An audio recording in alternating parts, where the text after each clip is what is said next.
This being Monday, April 20th, I'd like to call the meeting of the New London Public Library and Museum Board to order. Thank you. I'd like to welcome This being Monday, April Mayor 20th, Mark I'd like to Herter call the and meeting of the Alderman New Dave London Dorsey, Public who Library and are Museum Board in to our order. Thank you. listening audience here today as well. Thank you for being here. And we're going to go right to Todd. And I'm going to introduce Todd Hutchison first, who has a local New London citizen, former New London citizen, I should say, and student.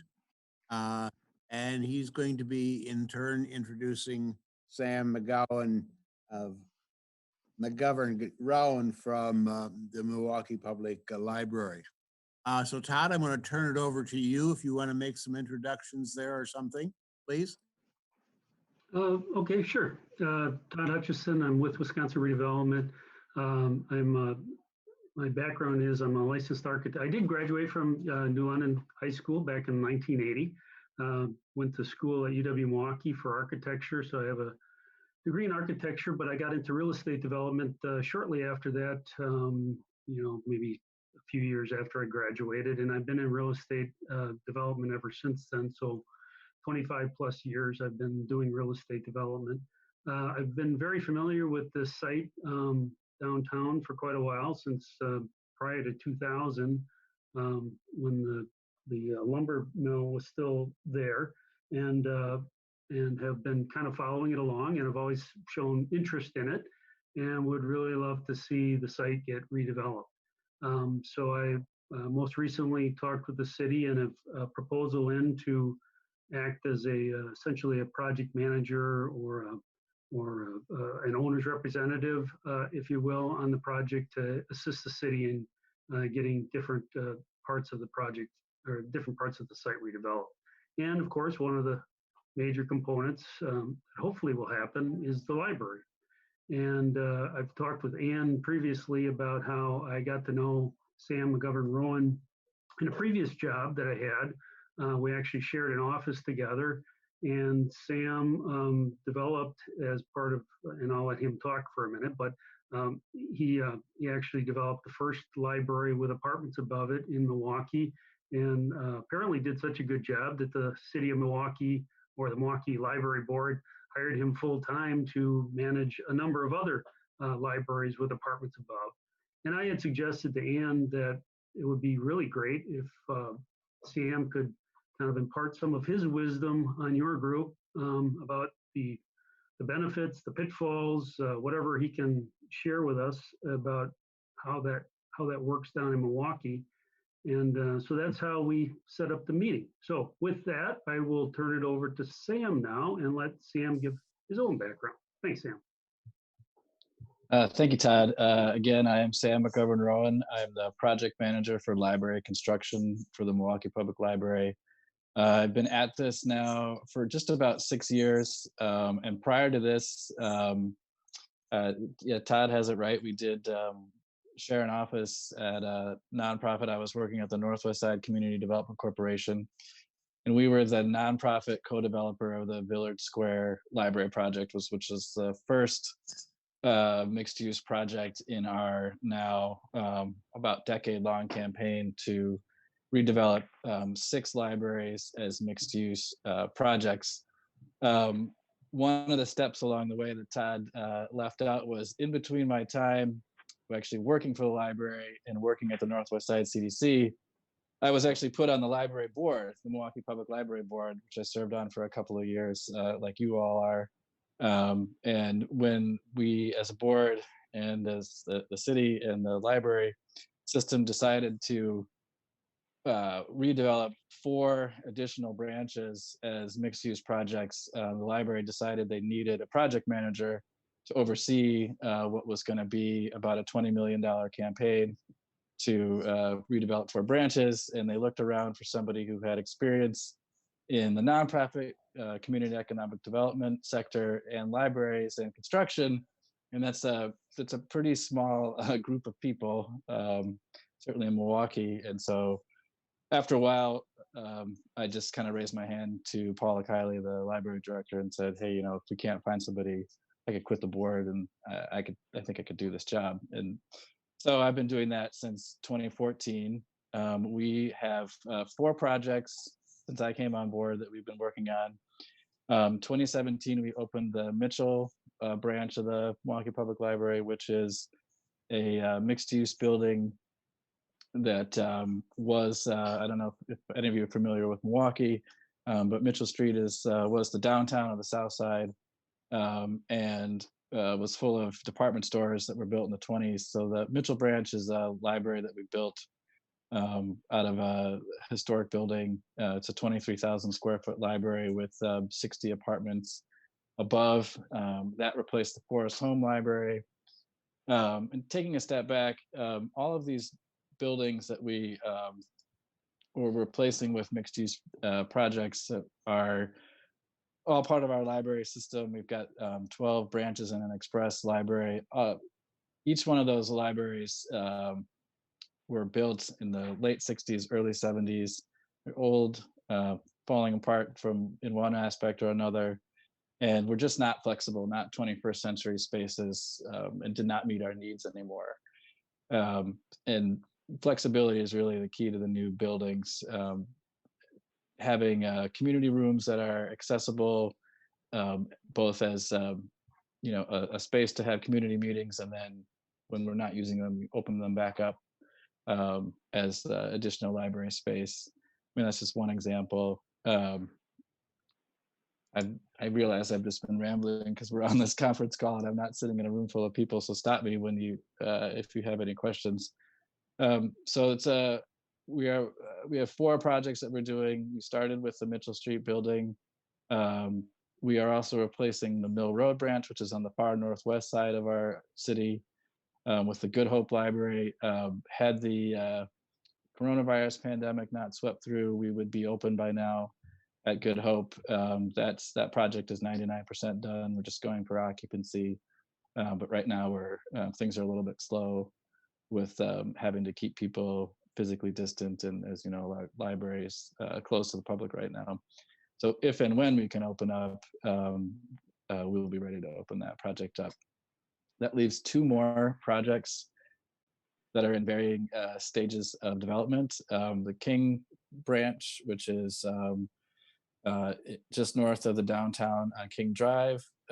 We have been working with a developer on that project for about 3 years, and that'll follow the same model of apartments upstairs from the library. Depending on if we get our tax credits or not, that project could start this year. And the 4th project is Capitol Drive, the Capitol Library. Again, an aging facility out on the west side of Milwaukee that we will replace with another mixed-use building. We have 4 projects in total. They are all going to be replaced as mixed-use projects. That's a decision that we made back when we opened the Villard branch, which was the one that I was originally working on. We opened that in 2011, and that project was just wildly successful. The impetus of that project was sort of a budget crisis a decade ago in the city, and the library was looking at consolidating branches or closing branches, and none of the libraries were actually explicitly on a list of this is the library we're going to close, but looking at usage patterns, people kind of figured out that Villard might be on the list. And Villard was in the area at the nonprofit that I was working for, the Northwest Side Community Development Corporation. Villard was within our area. We were the managers of the business improvement district there, and we started looking at, okay, what if we did something different? Instead of closing this branch, is there a way that we could make this feasible for the city to not only keep open, but maybe save money in the long term? And the savings in the long term is not just in the standalone library model versus mixed-use library, because yes, you'll save some money in construction costs. You'll save some money long-term in operating because you share the roof costs, you share the building envelope costs. But what the real hustle in the money savings is in the design. So our old buildings, yeah, you save money on the mechanicals and that sort of thing. But the old buildings, for example, the East Library branch on the east side that we replaced in 2014 had a front door and a back door that were open, that were public access, which meant we needed a staff person, librarian, or somebody else stationed at a desk to face one door, and then on the other side of the building, we needed another station with another staff person watching that door. So one of the ways we save money is in operating costs, because when we redesign these things, we only have one door, and so that's an extra staff person that can be put somewhere else in the system, and you save that money going on and on. The other real savings and the other real economic development argument for doing this is taking the East Library as a perfect example of this. The East Library was a standalone library branch sitting on a huge city-owned parcel that was just a public parking lot, and we changed that into a 99 unit market rate apartment building and 17,000 square foot library. The apartments on the east side of Milwaukee, it's the most expensive real estate in the state of Wisconsin that's not on a lake. Um, so the apartments are, throwing off a lot of rent, and they generate, at least the last time I put one of these slideshows together, it was $170,000 in taxes a year just from that one tax key. And so that branch has been open since 2014. It's 2020. That's, getting close to $1 million now in new tax revenue that we just kind of created out of thin air on city property. And so that's another real strong argument for doing this. It's each one of these projects has been a catalyst in an underserved area. The east side's not a good example of that because that's the wealthy area of the city, but the other projects, Villard, Mitchell, Good Hope, are in areas that nobody's building new apartment buildings. And so each one of those projects has not only brought jobs, I think the Mitchell project was 150 construction jobs for a year or more. And each one of the projects has, over time, generated new interest in those various streets for other developers to come in and spend money. Mitchell is a perfect example. I think since we opened last year, a developer bought 5 parcels on the street to redevelop for various uses. And there just was not a lot going on that street before we opened our new library and before the new apartments came in. So that's one question we get a lot is, what is the economic development benefit to the city of Milwaukee for doing this? And most of my evidence is anecdotal. I can point to a building here or there that has opened adjacent to where we've been. But there are also things that we do count, like the Villard Project when it opened, which was a building that was not being used very much by our patrons. We doubled the number of patrons coming for the first 2 years because they were just excited about the new branch. That's fallen off a little bit since we've done more and more of these. It's a little less exciting because we've done several of them now, but we always see a bump in attendance, and we see different usage patterns based on the design of these buildings. So all together, we're getting new tax revenue. We're getting new developers coming into areas that they might not have otherwise because of these projects. And it's a cliche, but they really have been a win-win for us so far. And I would definitely encourage you to look at this model for your project. I could go on and on. I feel like I am going on and on. But let me know if you have any questions. Does anyone have any questions at this particular point? So just to go back and reiterate, who now owns those libraries? Is it the city?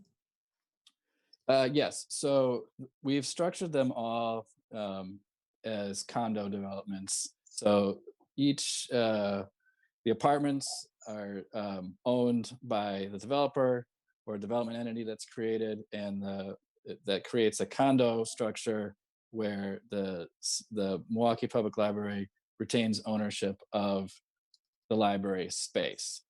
There can be a period of time where we are renting the space technically for a temporary period of time if there's tax credits involved. So if there is a new markets tax credit piece, which we had at Villard and at Mitchell, we essentially rented that space. Villard, for example, we rented for 7 years until the tax credit period was over and we took ownership. So long story short, we will ultimately own all of these spaces. There are other ways of doing it. One of the things I've learned over all of these projects is we thought we had a model and we know it works. Okay, we do have a model and it does work, but each one of these projects has been different based on how the development is financed, and the neighborhood that it's in, and also just the construction environment. When we did Villard and East, it was in the middle of the recession. There wasn't a whole lot going on. When we did Good Hope, we were competing for construction costs with the Fiserv Forum and the Northwestern Mutual Tower. So there's a little bit of different construction environment. But to answer your question, we ultimately will own all of our spaces. But there are other ways of doing it. You can rent them. I think Kokana and I know Kokana rents their mixed use space that they did. I'm not sure what Platteville does. I think that's a new markets deal too. So it's probably the same temporary rental time. And how did you go about selecting your developers or contractors or architects, as the case may be? So for the developers, the first project that we did at Villard, it was the developer and the nonprofit that I was working for. We just brought the idea to the library board and said, "Hey, what do you think?"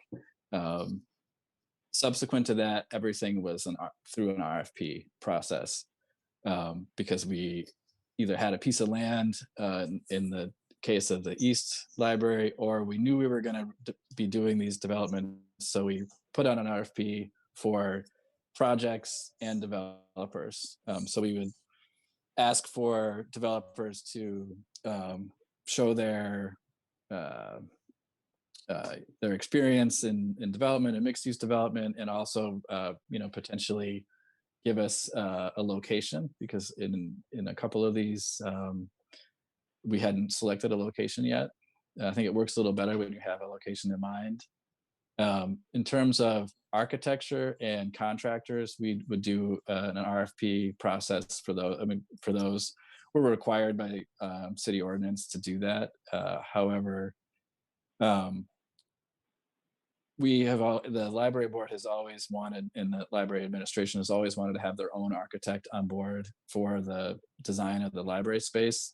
It's just been the decision that they want to be the main client. But that's, there's more than one way to do that. You could do it where the same architect who's doing the apartments is also the architect for the library. We're lucky in Wisconsin and we're lucky in Milwaukee that two of the major library architecture firms that does projects throughout the whole country just happen to be located in Milwaukee, HGA and Engberg Anderson. So early on, it was easy for us to put an RFP and get qualified responses. As time has gone on, more of these projects are getting done. We're seeing architects come and respond to our RFPs from all over the state and throughout the country. And the same goes for contractors. We do our own RFP and then bidding process. Okay, thank you. Now, how much does the city or the library contribute to the projects versus how much the apartment developer contributes or provides? So each project has been different based on how the project is financed, whether it's affordable housing tax credits. Mitchell was historic preservation tax credits and new markets tax credits. And so there really isn't a formula per se. What we have done in each of our projects is essentially purchase the core and shell or white box of the library from the developer, and then we have separately built out the library. So to answer your question, I'd have to go through each one of our projects to say how we've done it. But Mitchell is a good example because we use new market tax credits, and because of the way that those worked, there was some equity generated by the credits that we were able to use for library build out. So I think we got like $800,000 from the developer in that deal to help us build out the space. Good Hope is an affordable housing structure where essentially we just bought the white box or the core and shell from the developer and are building it out ourselves. So we didn't necessarily there wasn't necessarily a financial incentive for us to do that project other than the benefits of having the economic development benefits of having the rents coming into the city on what had previously been city-owned land, and some of the savings that we were going to generate by having a new building. So on that one, Sam, what was the cost to buy the core and shell essentially, and what was the size of that core? Too much and too much and too much.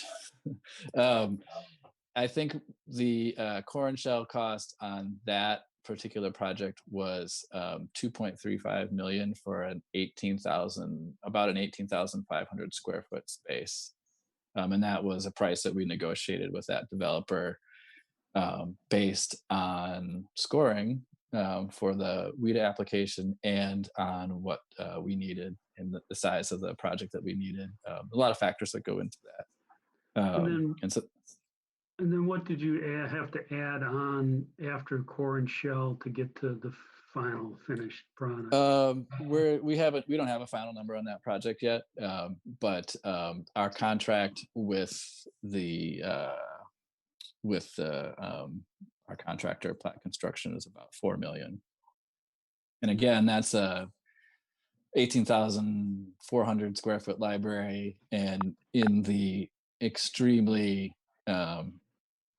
I don't know how to put it, extremely difficult construction pricing environment that we were in 2018 based on just the explosion of development in Milwaukee that made it very much more expensive for us to be building at that time.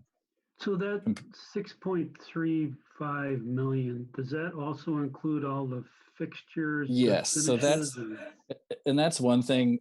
So everybody always asks me the same questions, like if I go to WLA or if I get a call from a library developer in Baltimore or something like that. Everybody asks me the same question, and I always wish I had an easy answer for them. But the question is, what does it cost per square foot to build a library?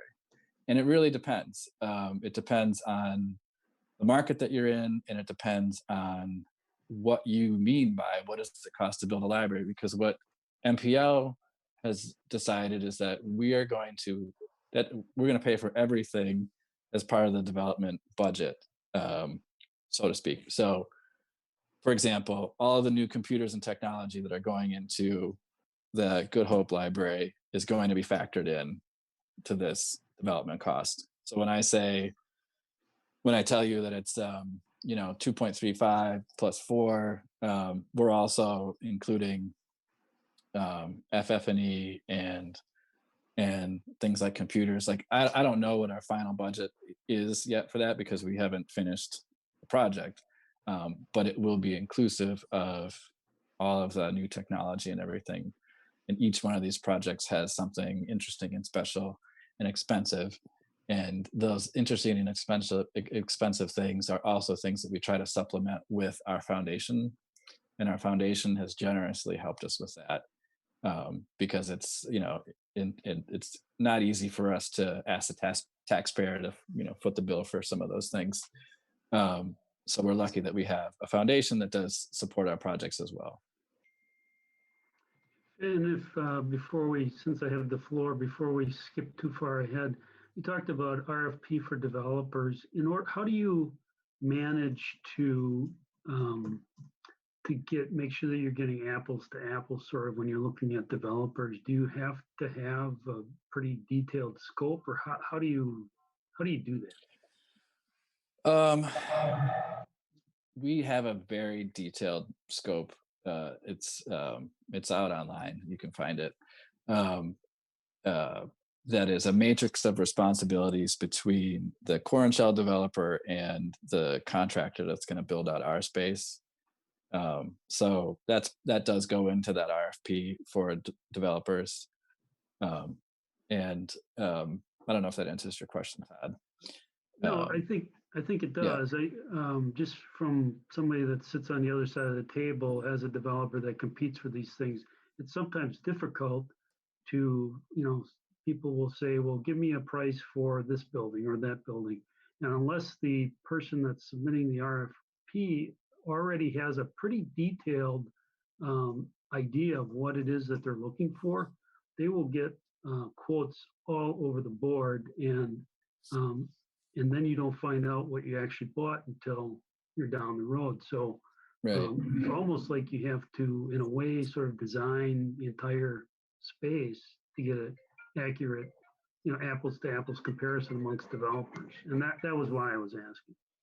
Yeah, we have a very detailed um, matrix of responsibilities, and we have a very detailed set of, I don't know what to use the word specifications because that has its whole connotations, but basically a list and I'll just use the word specifications because it's easier of what we expect. So a developer who works with a contractor can look at this and say, okay, I understand what the first floor of this building in a core and shell situation is going to look like, and I can take that to my subcontractors and come up with a price that is close to what they you can estimate what you're going to need, because the way I look at this is that these apartment building developers, they know how to build a building, they know how to price a building.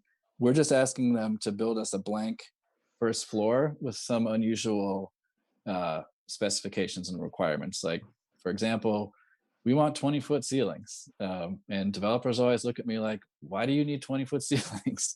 Well, one, we have bookshelves that are high, and it gets a little bit claustrophobic if you don't have high ceilings and you want to be able to have light and all of that. But we also do special events and these things, and this is the part of my slideshow and sideshow that I take around the state, where I show you the slide of the Mexican wrestling tournament that we had inside the Mitchell Library when it opened, because we had a wrestling ring in the middle and people doing flips off the top rope and being 15 feet in the air. So, but those are things that are all in our specifications, and so there's no surprises to our developers or our contractors as to what we're asking for. They should be able to figure it out. Column spacing, the square foot, the pounds per square foot, that need to go into the floor. Libraries have pretty unique specifications for things because books are heavy, and occasionally you have very large crowds inside a library. So it's good that we have that, and again, that stuff is it's all out there on the internet. This is Anne. Just, Hey, Ann. you said that you used money from the foundation and taxpayers. Just give us Majority taxpayers. majority taxpayers. Could you just Yeah. give us a breakdown? So out of that 6.2 million, what came from foundation, which is basically fundraising? I'm going to use the Mitchell Library as an example because we're still in the fundraising mode for paying for some of the things at Good Hope. And man, now that I know this is going to be on YouTube, I hope the foundation director doesn't get mad at me.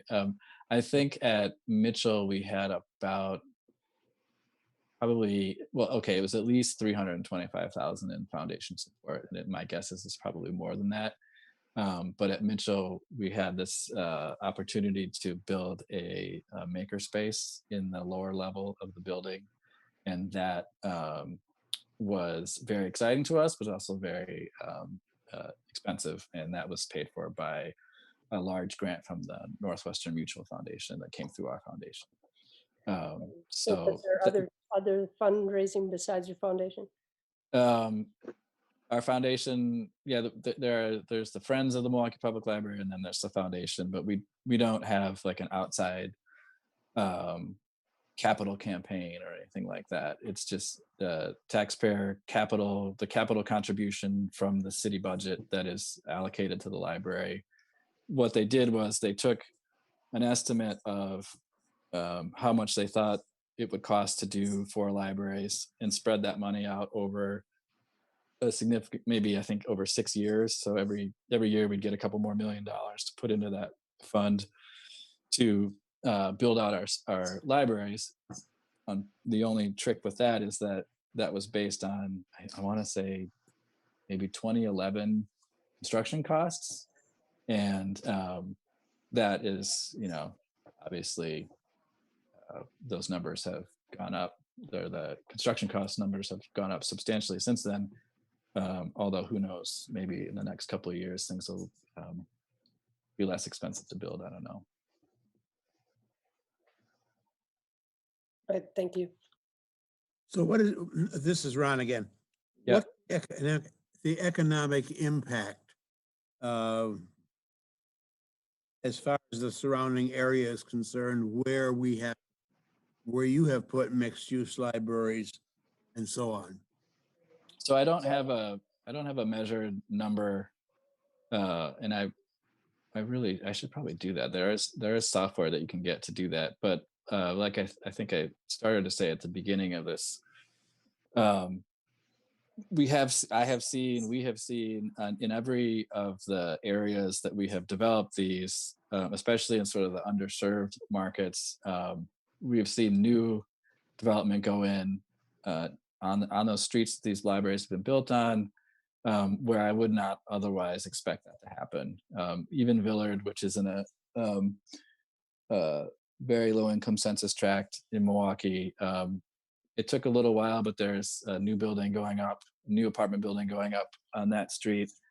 Mitchell Street, where we just opened in 2017, that several buildings have been put under development since we opened. For me, I think that these are all anecdotal things, but you just, in some ways, you can't put a price on a crane going up in a part of the city that maybe hasn't seen it in 50 years. Like the Good Hope Library that we're building right now at 76 and Good Hope in Milwaukee is, far northwest side part of the city. There are no multifamily buildings out there. I mean, I was going to take that back. There are no multi-story multifamily buildings out there. There are miles and miles of 4-family, 6-family apartment buildings, but nothing new like what we are building out there. And the alderwoman out there is kind of bought into this idea that that's going to be the downtown of her district now. And I think that, retail usually follows residential. And so it's not just the library that is driving the economic benefit. I mean, yes, it is good to have, say, at Villard or at Mitchell Street, where you wouldn't necessarily have a lot of foot traffic. We're bringing in 100,000 people to that street, who may then, stop at the restaurant next door or the coffee shop or whatever. But I think there's also just sort of the intangible of new development, of using the city's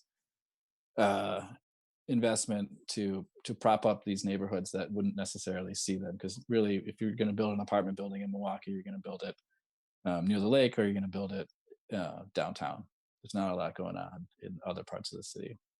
But I don't have a number for you. The numbers that I can say is, we've raised over $1 million in tax revenue since we started this, which we never, was just, we created out of thin air, because these were all non-taxable properties before. If you build a standalone library, you're not going to get tax revenue out of it. If you build a standalone library with apartments above it, you're going to get tax revenue out of the apartments, which then ultimately pays for your library. Are all of your apartments market rate apartments? No, they are all different. Villard was affordable housing that was marketed to grand families, so grandparents who are raising grandchildren full time. The East project was market rate. The Mitchell project was market rate, but because the construction got subsidies from being a new market tax credit and historic tax credit deal, they were able to offer those apartments at a lower rent, but they are not subsidized. And Good Hope is mixed income. It's mostly affordable housing, but there are some market rate apartments in there. There's some apartments for veterans set aside in that project. And then the upcoming King Drive apartment project is also going to be affordable housing. Okay, most of what you're mentioning now are apartments. Do you have anything that's like, for example, townhouses or condos that people could buy? No, we have not. We have not done that.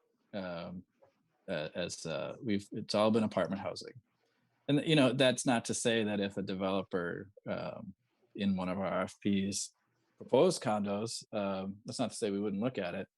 I think just it's based on the economics of the neighborhoods where these libraries that we're redeveloping are located.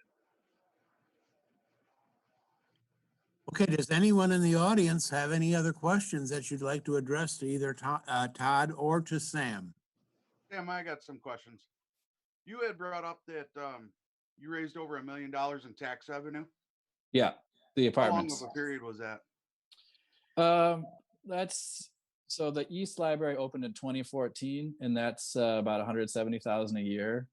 And then I don't have the numbers in front of me for the other projects, but Villard opened in 2011, East opened in 2014, and Mitchell opened in 2017. So we've been at this with mixed-use buildings for that have been open for 9 years.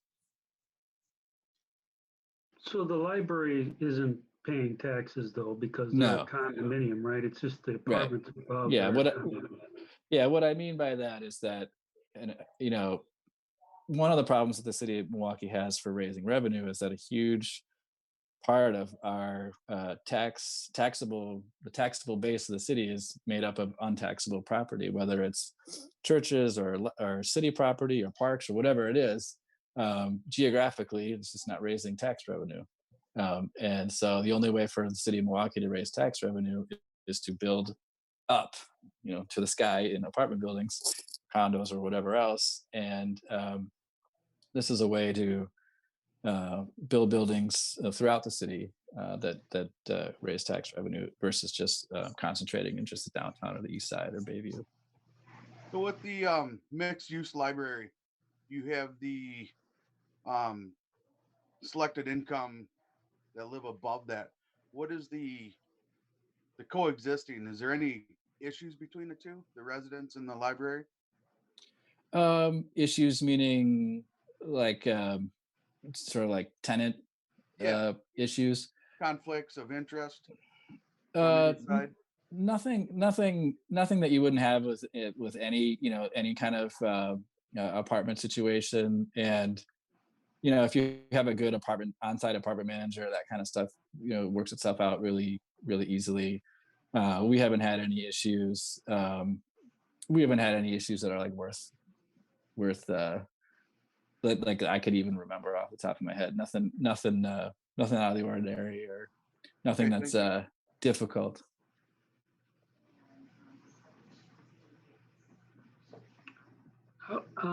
If you have different architects and different contractors between the library and the apartments, I could see where that could be a potential conflict where people are pointing fingers. They were supposed to do this, and where do you start and stop? That kind of thing. How does that work for you?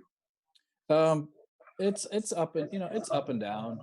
We have a great city attorney's office in Milwaukee to help us draft these development agreements between MPL and the developers. I think it works as well as the experience of the developer. So somebody who's been at this for a long time, we shouldn't have many issues. So far, so good.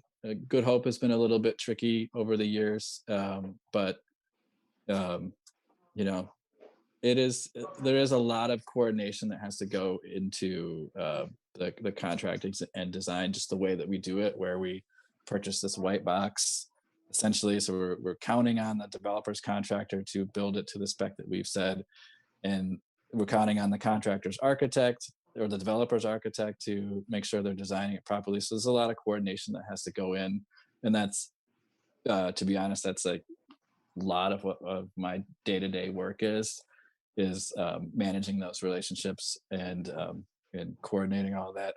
I do a lot of when we're in the development phases, I do a lot of community meetings and that sort of thing, and keeping everybody like the library board and the mayor and the common council apprised of everything that's going on. But my day-to-day work is coordinating between contractors and architects and our facilities people. I would think, now you haven't developed standalone libraries, but I would think that to develop a standalone library would be quicker and easier than coordinating apartments above. What Yeah. do you think, or not really? I mean, some of it is going to be the same. Somebody still has to hold a contractor accountable, subcontractors accountable, and architects accountable. But yeah, you're removing the layer of complication, especially kind of in the financing phases. It certainly would be easier to go and build a standalone library than going through the brain damage that is a new market tax credit development. And because that some of like the new markets, for example, just add 6 months or a year of negotiating and development time, because you got to get through a substantial amount of legal work. However, that said, we got $800,000 out of that arrangement at Mitchell, which allowed us to build out a really just incredible space. So yes, there's pros and cons to everything, but I think the bottom line is this has been a wildly successful program for the MPL. We love these libraries. Our patrons love these libraries, and they've really contributed to economic development and just a pride in the library system. So they've really, I advocate for them all the time. The only disadvantage probably to the standalone is that then you are not getting your tax credits that you would receive from apartment housing above, correct? Yeah, I mean, when you do this public-private arrangement with a developer, you open up a world of tax credits and interesting ways to finance things that you're not going to do, not going to be able to do with a standalone building. Any other questions that anyone has? Here's your chance from the experts. Do you have any specific advice, Sam, before you go? Well, one, you can always find me to if you have more questions. But I would definitely take a look at, if you're seriously considering a mixed use project. I think I think the benefits outweigh the difficulties for a number of reasons. There's the reasons of saving a few bucks on the construction, but I think the sort of less tangible reasons of economic development and just the growth that you might see, it makes it worth it. And it's just a real creative way to use something, a public asset for the public good. Call for questions. If not, I would like to thank Todd and Sam for sharing your expertise this evening with our board, with our council members and our mayor and our other city officials that are attending this meeting. So we will thank you. Have a good evening. Those of you who are not on the library board, if you wish to be excused, you may do so. Otherwise, we will proceed with the regular library meeting following this particular adjournment. Thank you. Thank you very Thank- much, Todd and Sam. Yeah, thanks for having us. Yes, thank you very much.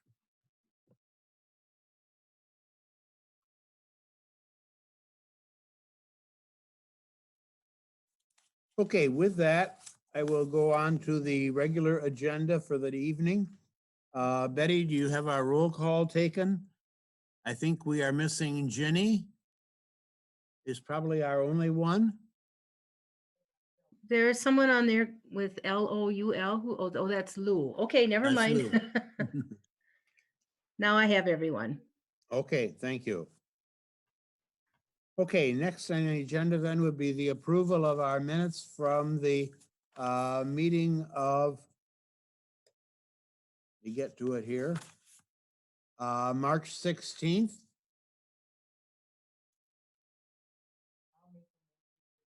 All right, there's a motion on the floor by Judy. Do I have a second?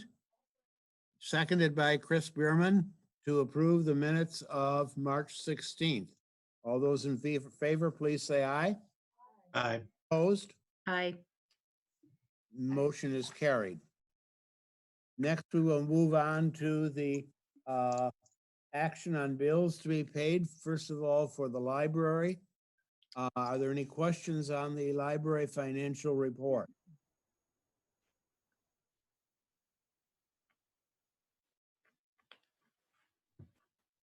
Generally operational costs that I'm seeing here, which looks like a grand total of $5,315.84 and income receipts of $161.80.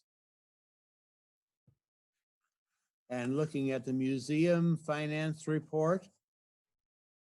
Any comments here, Christine, or questions?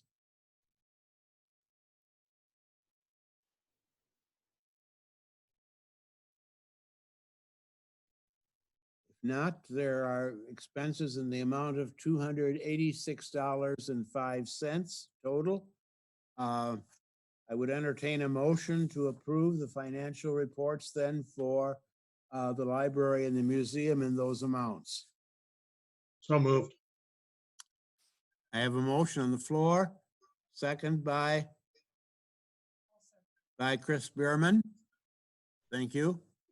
Who was the motion by? Bill, Thank you, Bill. you're welcome. Hard to distinguish voices here. All those in favor of approving that motion, please say aye. Aye. Motion is carried. Next item will be the museum director's report. Christine? Hi. Nothing much, just continuing to work from home as is the staff, and just trying to kind of keep an eye on things and figure out how we're gonna run the rest of the year. Okay, any questions that anyone has from the board?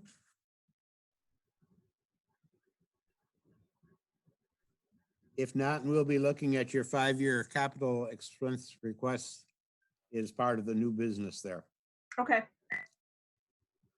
Okay, and just recognize that we do have the temporary collections assistant position has been filled by Shannon Harrell from Arizona, and you're hoping that she can start mid-June, correct? yeah, we're just gonna kind of wait and see what happens. Okay, And she's fine with that. She understands the situation, so Arizona is no different than Wisconsin. no. So I'll let everyone know, as soon as I have any kind of confirmation. Thank you. Let's move on then next to the library director's report. Ann, any comments? Well, the biggest thing, of course, is the Safer at Home is extended until May 26th. And for Mary, school is canceled for the year, so don't worry.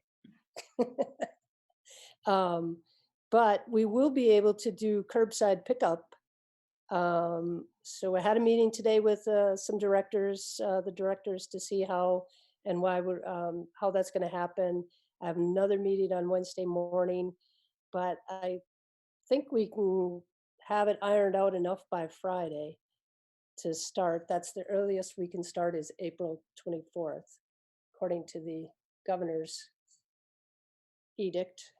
So we're going to see how we can do that safely, and we still have to have the social distancing. We're going to make it as contactless as we can. I was thinking about out the back door. They drive up. We just have the stuff out there. They pick it up. It's already going to be checked out to them. That's my vision. We'll see. I'll be talking to the staff tomorrow to see how we can get that going.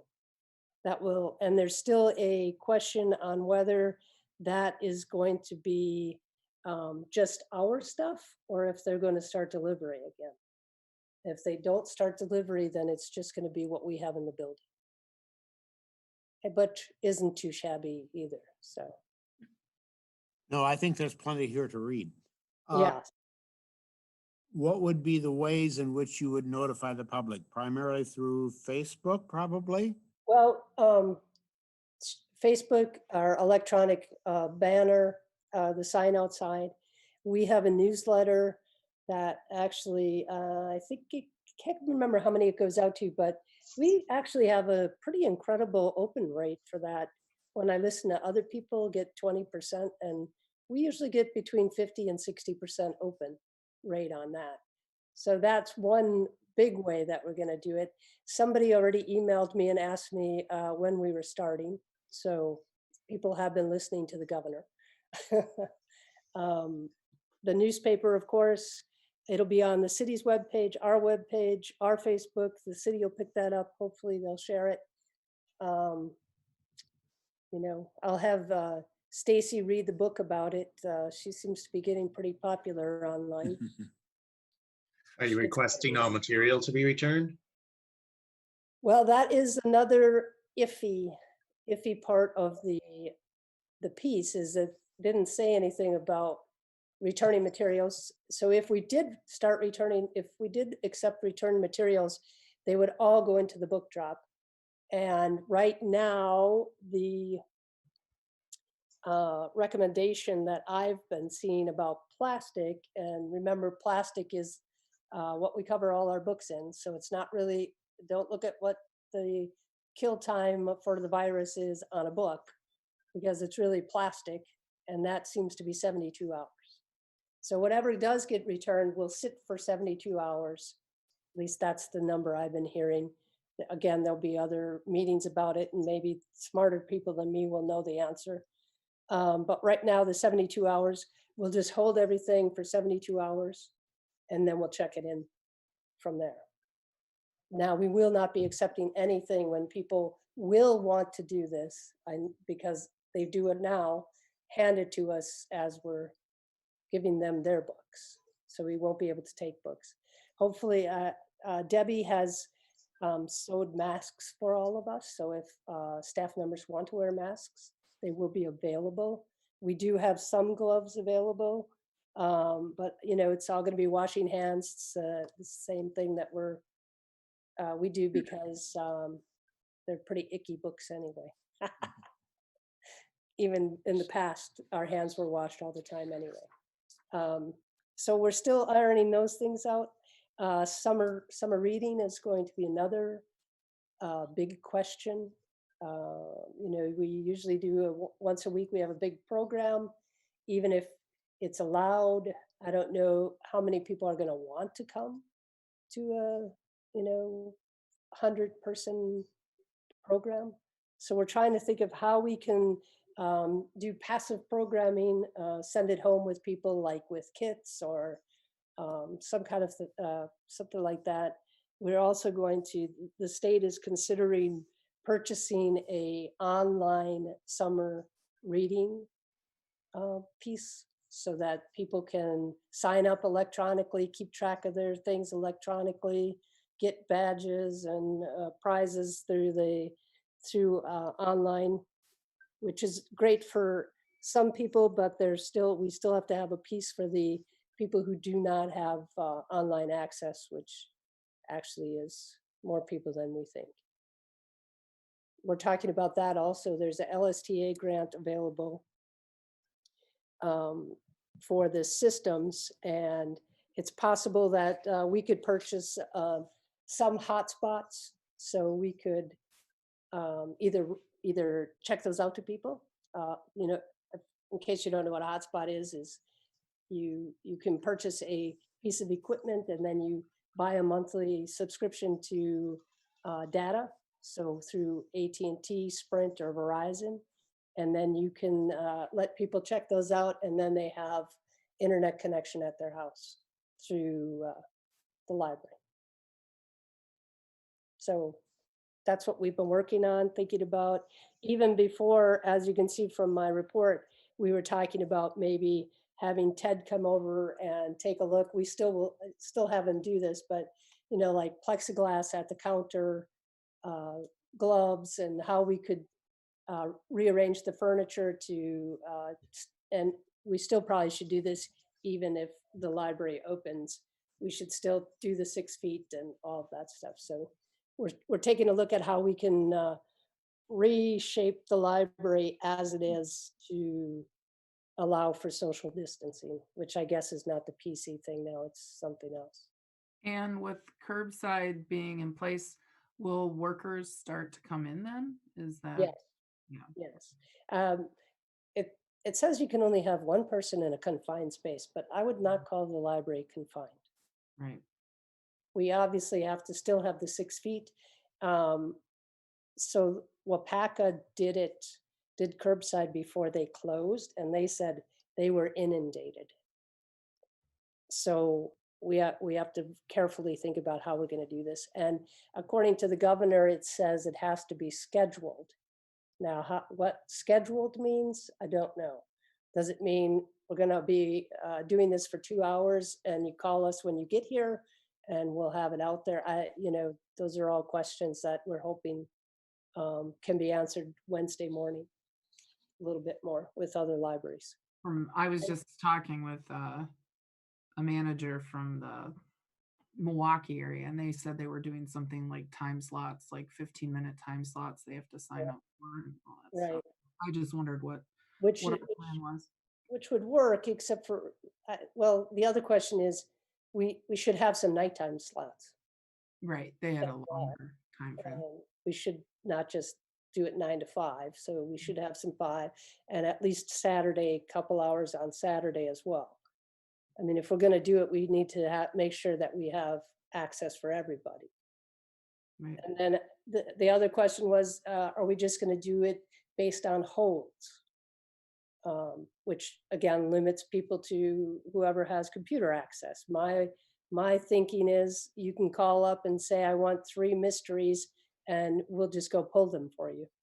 I think we need to have it more flexible than just what people are placing on hold, because I just don't think that is accessible to everybody. Correct. And if we're going to do it, we should make it as accessible as we can. That's my opinion. But yeah, the time slots is a question.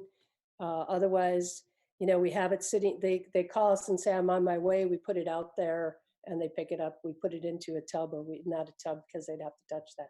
You know, so it's really, you know, how are you going to do this that they don't have to touch hardly anything? You need 1 million plastic bags or something? Well, we have close to 1 million right now. And, you know, the other festival has been incredibly great, generous with giving us plastic bags over the years. And so I'm sure we could ask them if we run out, but I don't like to use them too much, but I go in there and ask them for a bunch and they'll just give me whatever is there. But we do have, people do donate plastic bags. So they've been sitting here long enough now. We don't want to take them in anymore, but what we have here. Or, you know, if it's a sunny, nice day like today, we could just set it on I'm picturing using the rolling cart and just rolling that out to the end of the sidewalk in the back parking lot. They drive by, they pick them up, and we don't even have to touch them, talk to them or anything. And then we could spray the cart afterwards in between.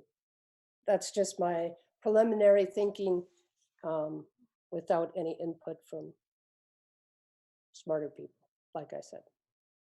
Well, I'm thinking whatever you do, people are going to be jumping for joy if they can get their hands on some new books.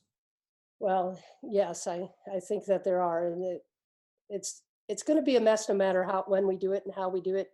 When we reopen, the holds list is going to be incredible because everything is just pretty much stopped in space. So anything that was in transit still says in transit. Anything on our hold shelf is still on our hold shelf. And what do you do with the stuff that has been returned? Can you check that out to people? Yeah, so there's a lot of questions that need to be answered, but I do think people are missing reading and videos and all of that. Have you seen an uptick in your ebooks or electronic? Actually, it's fairly steady, but our hooplas keeps going up, which is good.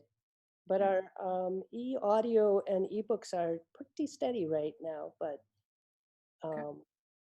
our wireless is also remaining steady, which tells me a lot of people are using it outside. So there was the DPI put out a survey asking who has wireless and how far it reaches and where's the best place at your library to get it. So there's a map out there. Anyone who wants to get wireless, in front of the building is a great spot, but it also is in the back parking lot. And somebody down the road has it, their Xbox on there. So I know it goes further than we think. I cut them off every once in a while. That's about it. I think that's enough. Yeah. Well, good luck on your Wednesday meeting. Yes, thanks. Okay, let's go on to the unfinished business discussion and action. Both of these items kind of fall together, fundraising and development discussion. I don't know if there's anything really to add to this, where we are or not. Well, where are we? Fundraising, not much. As you know,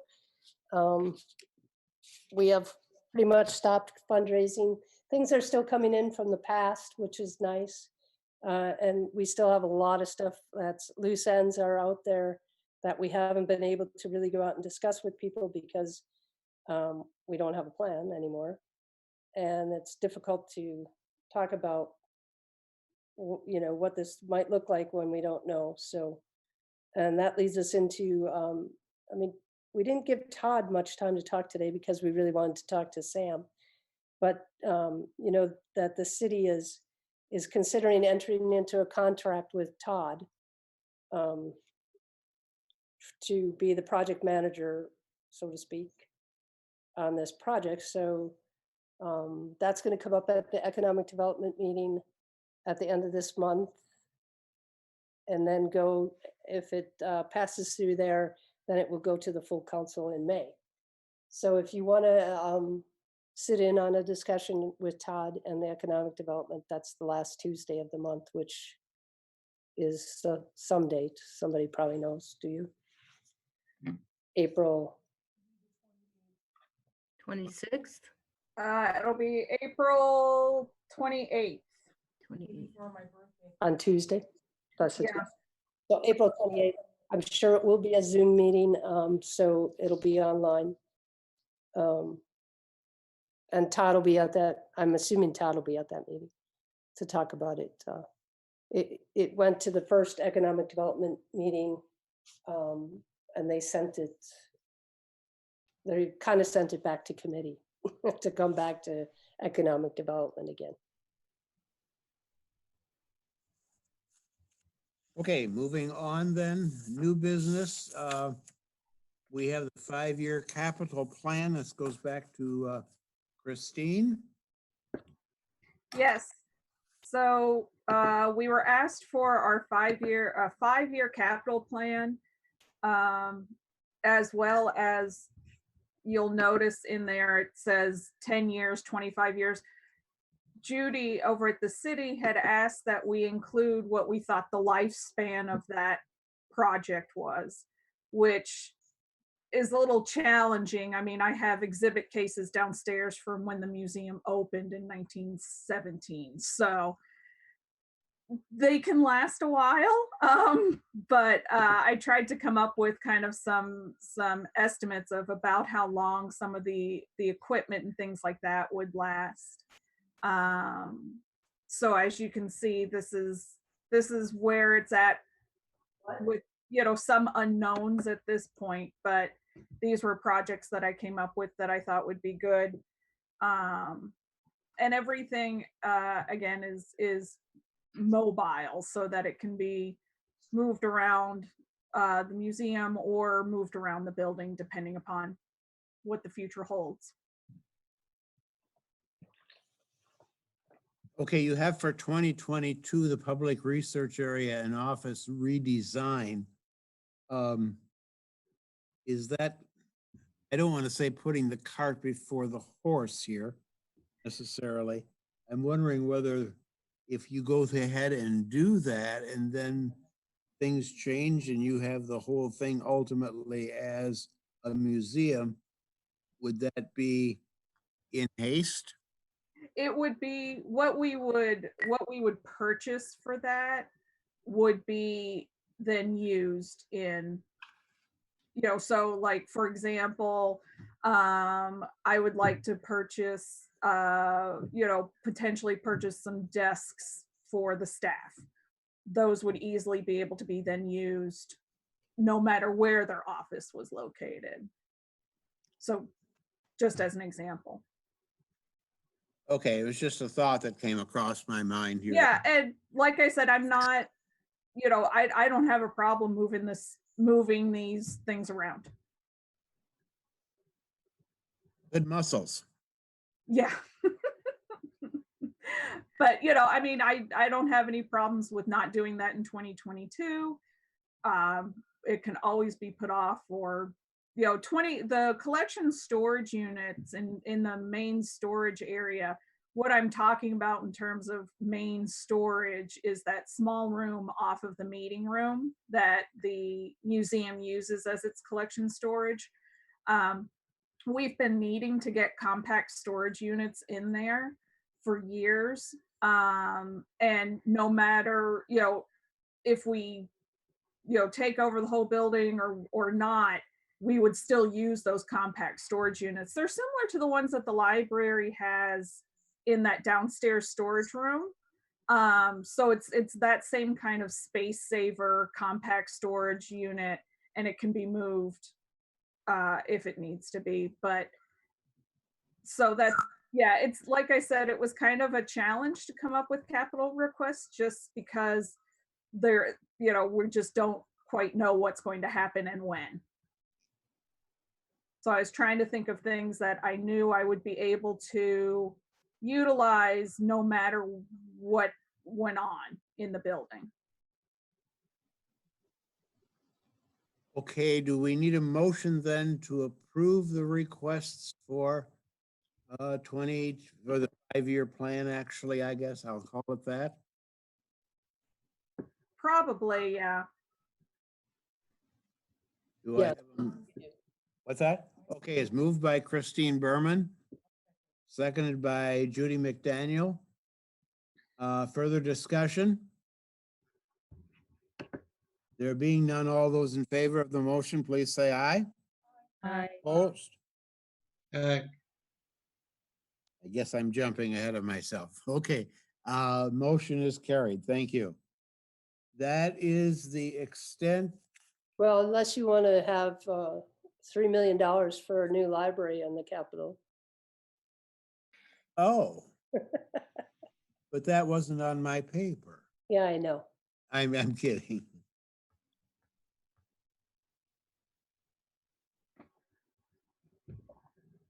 You caught me off guard on that one, Ann.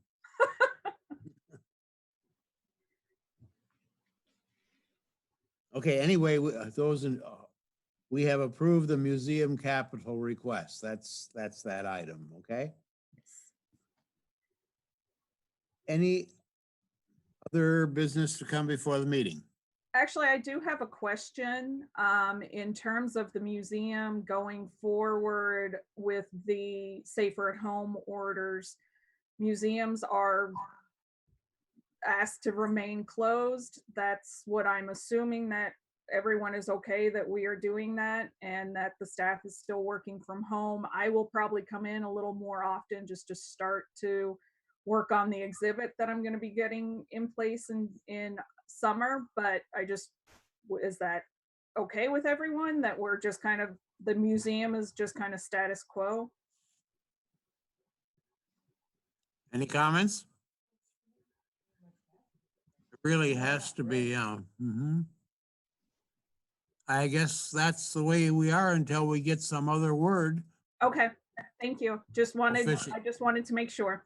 Well, thank you for clarifying.